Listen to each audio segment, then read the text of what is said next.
Thank you for bringing this reverence to this moment, a moment marked by hard work, perseverance, and your unfailing threshold of new beginnings. Now, Father, we lift up this graduating class of 2025. We pray that you would plant their feet firmly in the path of purpose. May their identity be rooted in you, not in titles or achievements, but in the truth that they are perfect.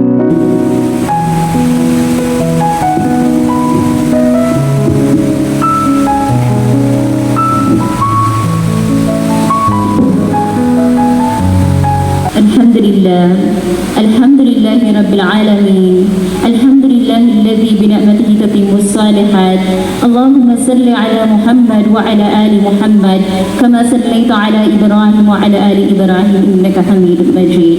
اللهم بارك على محمد وعلى آل محمد كما باركت على إبراهيم الضالين. ويا نور السماوات والأرض اهدنا واهدي بهؤلاء الخريجين واجعلهم سببا للخير والنور في أهلهم ووطنهم. Oh Allah, Ya Rab, O guide of the misguided, O light of the heavens and the earth, guide us and guide others through الهداية والثبات والبصير الهداية أن تغفر ذنوبهم التي لا يعلمها إلا أنت يا الله يا ربي، وأنت تطهر قلوبهم وتصفي أنفسهم وتجعلهم من الصالحين.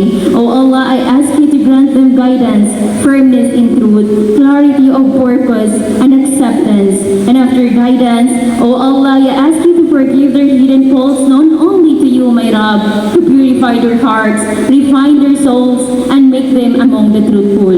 Allahumma ij'al khudam, Allahumma arfa bihim al-bala, wabsut fi ayyamihim al-amn was.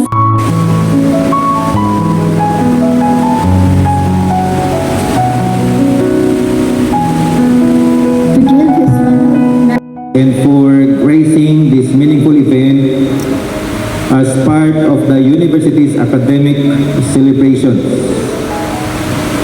Actually, we already started some of the voting ceremonies of the colleges last week. We continued this series of activities yesterday, and then this afternoon, and then tomorrow. Your big day will be on July 24 and July 25 for the other batches. We have 4 batches.